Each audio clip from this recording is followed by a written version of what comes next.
జై శ్రీరామ్. ఈరోజు కార్తీక మహాపురాణంలో భాగంగా 18వ రోజు పారాయణము విందాం.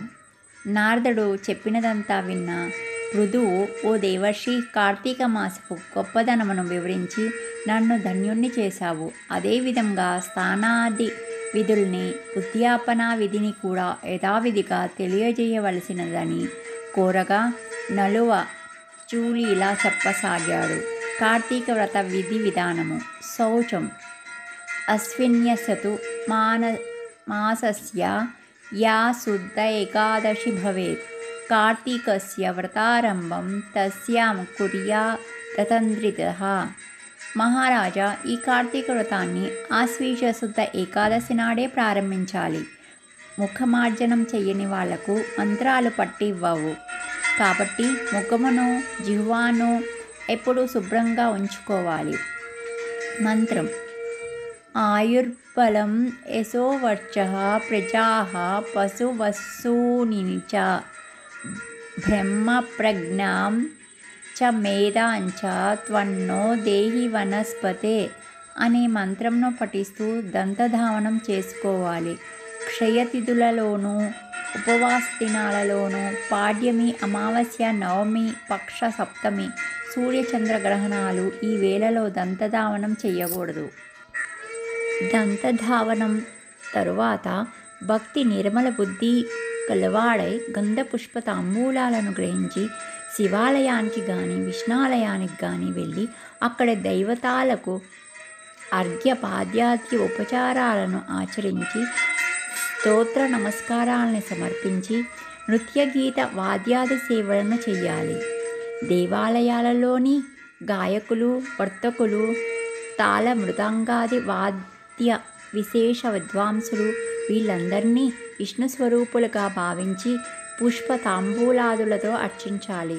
కృతయుగంలో యజ్ఞం, ద్వాపరంలో దానం భగత్ప్రీతికరాలు కాగా ఈ కలియుగంలో భక్తియుతమైన సంకీర్తనం ఒక్కటే ఆ భగవంతునికి సంతోషాన్ని కలిగిస్తుంది. హరిహర, దుర్గా, గణేష, సూర్యారాధనలకు ఉపయోగించకూడని పువ్వులు: ఓ రాజా, దిరిసన, ఉమ్మెత్త, గిరిమల్లి, మల్లి, పూరక, జిల్లేడు, కొండకోకు వీటి పుష్పాలు కానీ తెల్లటి అక్షంతలు కానీ విష్ణువును పూజించుటకు పనికిరాదు.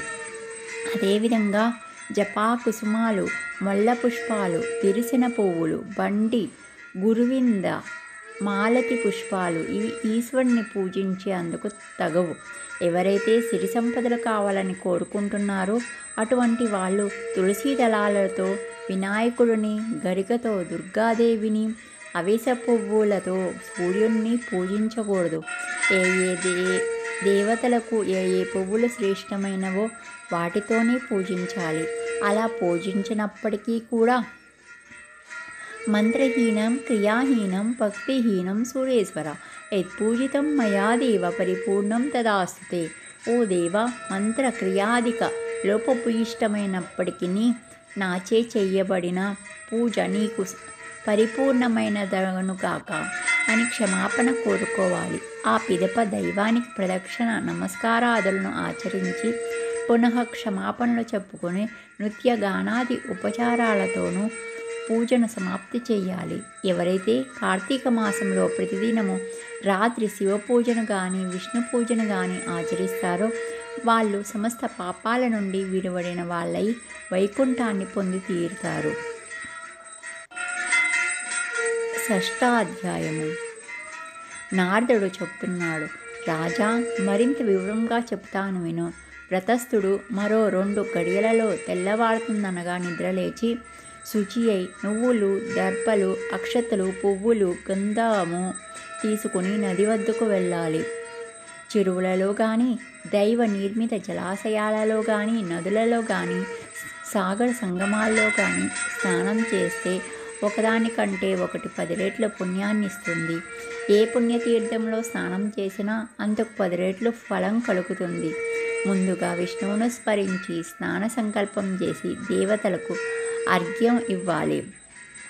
అర్ఘ్యమంత్రము: నమః కమల నాభాయ నమస్తే జలసాయినే నమస్తేస్తు హృషికేశ గృహానార్ఘ్యం నమోస్తుతే. ఉపరి విధంగా అర్ఘ్యాదులనిచ్చి దైవధ్యాన నమస్కారాదులను చేసి, ఓ దామోదర, ఈ జలమందు స్నానము చేయుటకు ప్రయత్నించుచున్నాను. నీ అనుగ్రహం వలన నా పాపాలన్నీ నశించిపోవునుగాక. హే రాధారమణ, విష్ణు కార్తీక వ్రతస్థానమగుచున్న నా అర్ఘ్యాన్ని స్వీకరించదువుగాక. స్నాన విధి. ఇలా వ్రతస్థుడు గంగా, విష్ణు, శివ, సూర్యులను స్మరించి బొడ్డు లోతు వరకు నీటిలో దిగి యథావిధిగా స్నానం చేయాలి. గృహస్థులు ఉసిరిక పప్పు, నువ్వుల చూర్ణముతో యతులు తులసి యొక్క మొదలి మన్నుతోనూ స్నానము చేయాలి. విధియం, సప్తమి, దశమి, త్రయోదశి, అమావాస్య ఈ 6 తిథుల్లోనూ నువ్వులతోనూ ఉసిరి పండ్లతోనూ స్నానం చేయకూడదు. ముందుగా శరీర శుద్ధికి స్నానం చేసి ఆ తరువాతనే మంత్రస్నానం చేయాలి. స్త్రీలు, శూద్రులు పురాణోక్త మంత్రాలతోనే స్నానం చేయాలి. భక్తిగమ్యుడై ఎవడు దేవ కార్యార్థం త్రిమూర్త్యాత్మకుడయ్యాడో సర్వపాపహరుడైన ఆ విష్ణువునన్ని స్నానము చే పవిత్రుని చేయుగాక. విష్ణాజ్ఞపరులైన ఇంద్రాది సమస్త దేవతలను నన్ను పవిత్రుణ్ణి చేయుదురుగాక.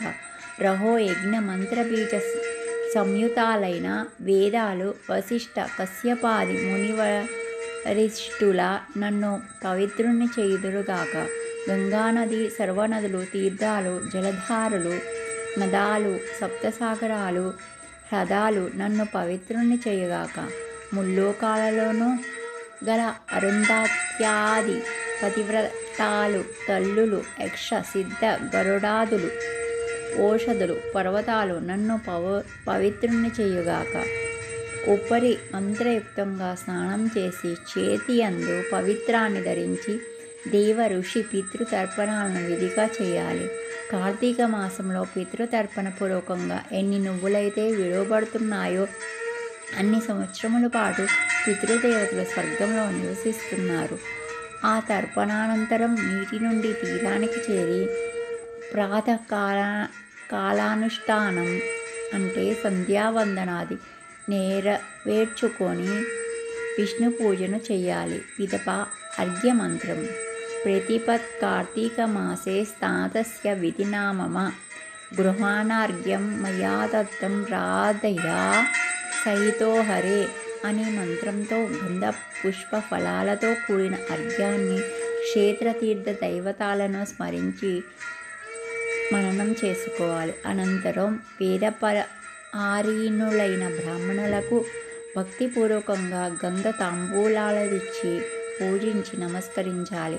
అలా పూజించేటప్పుడు తీర్థాన్ని దక్షిణే పాదే వేదస్థ ముఖమాశ్రితాః సర్వాంగేష్వశ్రితాః దేవాః పూజితోసి మదర్చయా.